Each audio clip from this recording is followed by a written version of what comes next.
No, I think Mr. Tsipras has put himself in a virtually impossible situation. I mean, you have to realize, on the one hand, he promised people the moon and the sky. He promised people increased wages, increased pensions, tax decreases, abolishing property tax. He also promised people a better deal and to keep them in the Eurozone. Now, at the moment, this is clearly not a better deal than what was on the table, say, 6 months ago, when we were talking about 8 billion euros worth of measures, 93% of which are basically taxes and increased contributions, and only 7% are anything to do with structural reforms or expenditure cuts. So that's not a better deal. He hasn't delivered that, and that's not going down well with his party. And on the flip side, you know, we're out of money. We can't meet our international obligations. We're in a recessionary cycle. People are taking their money out of the banks. And we've got 3 days until this extension is expiring, and we're facing a default and a possible Grexit. So unfortunately, he's put the country in this dire situation, and now he's expected to deliver a deal, and we're all very, very anxious about that because, as you know, the vast majority of Greeks want to stay in the Eurozone. Is there any way in which Mr. Tsipras can reconcile what his MPs want in Parliament with what the creditors want?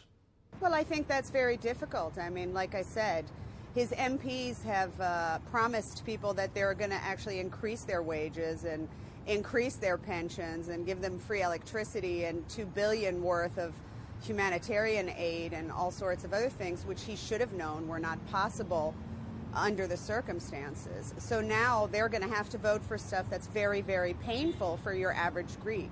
VAT increases is, as you know, a horizontal measure. So that hurts everybody when you're talking about, you know, basic canned goods or spaghetti going up in the supermarket, not to mention increased contributions for their health care and wages that are going down because of these contributions also. So he's in a very, very difficult position. Would you and your party be prepared to vote for Mr. Tsipras's measures in Parliament to stave off the risk of a default? My party is the party that put Greece in Europe in the first place. We've always said that a deal is better than no deal. Now, having said that, we didn't want a bad deal, and we think that this policy mix is very bad because when you're heavy on the taxes, as opposed to cutting back the public sector or doing a privatization, then obviously that's not conducive to long-term growth in the economy. That's our main objection with this policy mix. However, having said that, if it came down to us, we would never be the ones to jeopardize Greece's future in the Eurozone. So we're waiting to see, firstly, will he bring home a deal?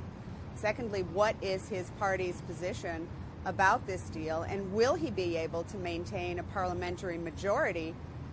Because if he doesn't, then he's already said that that means he cannot continue to govern.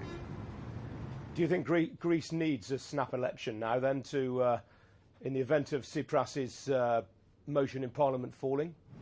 I think ideally what Greece needs, and the head of my party, the former Prime Minister, Mr. Samaras, has called upon Mr. Tsipras to, if he doesn't want to apologize to the Greek people about misleading them, to at least tell them the truth about what he can get as part of this deal.